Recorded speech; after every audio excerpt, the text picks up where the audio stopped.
and a younger sister. And we could always tell when our mom thought something was a little awry with us, because we would go into her room and we'd find books. You know, books with like titles, you know, like we would find like, oh, Body Image in the Teenage Brain. Okay, that's you. That's probably you. Okay, what's this? Oh, Raising a Compassionate Child. Oh, I guess she saw you throwing rocks at those geese yesterday. Yeah, where's mine? Oh, so your son has less than zero potential, has realized that, and now lives vicariously through video game characters. Yeah, so you guys all know what, like, the kind of books I'm talking about, like the DIY, like, psychology books that parents buy for their kids. Like, why do they always have such, like, flippant titles and graphics on them, right? Like, it'll say something like, Stumped, How to Successfully Raise a Limbless Child. And then there'll be like a cartoon tree stump with a frowny face, like, can we be a little more serious about my daughter's paraplegia? Yeah. Anyway, in my family, I consistently top the leaderboard of rate of books purchased by mother. Yes, thank you. Towards the end, the titles were just like, all right, what planet is this kid from? Because we have gone back to like all scientific knowledge since like 1987, and we haven't found anything that could help him. Like, were you like really into alcohol-soaked cigarettes when you were pregnant with him? Like, could you just enlighten us, like, what's going on? Like, thanks, that'd be great. Forward by Dr. Phil. Dr. Phil, that motherfucker must crank out forwards so quickly. Can you believe how much he gets paid for each one of those? Can you imagine how low the effort to profit ratio for that activity is? All he has to do is be like, in all my 47 years in the field of scoop-da-bab-da-ba, I have never seen such gravity-boop dealt with so carefully by Dr. Susan $4 million.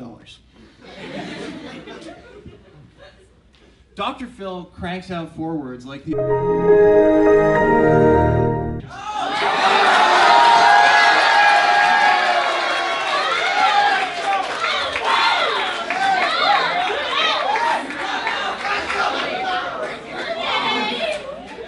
Don't tell them I said that. I don't want you guys to think like my family was like dysfunctional. My family was very happy together, very functional. Very happy, very functional. Except whenever we had to travel together, I don't know what it was about the logistics of traveling that frazzled my parents like nothing else. Like when we got to the place, we were like, fine, right? But there was something about when we had to get from point A to point B as a unit where we just became simply the least functional family. All right, well, we functioned, but we functioned like how a totalitarian state might function, you know? Yeah, when it was family vacation time, freedoms were infringed upon. Yeah. There was no concern worth addressing other than being in Orlando within 24 hours. Be like, hey, Mom, so if the plane is boarding at 2 p.m. and we're getting ready to go now, and it's 6:30 a.m. right now, could we leave closer to like 11? Okay, cool. Yeah, and I got her that steak knife for Christmas. Anyway, but like, when we were driving to our destination, that was by far the worst. Putting 400 pounds of pure muscle tension and 3 children in a box going 80 miles per hour is a bad idea on paper. The vibe in the front was kind of like this. And the vibe in the back was kind of like this.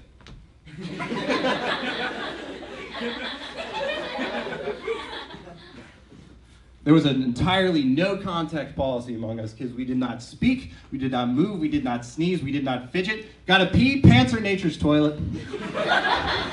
We certainly did not try to turn the radio back on after the parents turned it down to look at directions.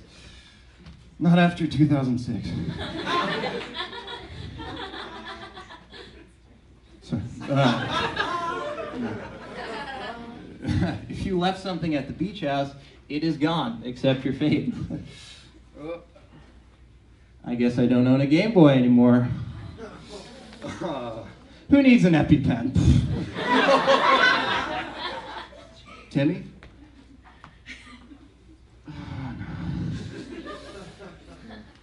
But sometimes you just had to engage. There was no choice but to engage, and in those situations, I do not think the Pakistani diplomats in India could have handled them. Basically, they would go something like this. They'd be like, All right, we can get Wendy's or Subway for dinner. What do you want? whatever you want. I don't care. I don't have a preference. Wendy's or Subway. Come on, hurry up. I want to get whatever is maximally convenient for you, Father. They're both equally convenient. Just pick one, Wendy's or Subway. Come on. Wendy's. Well, we just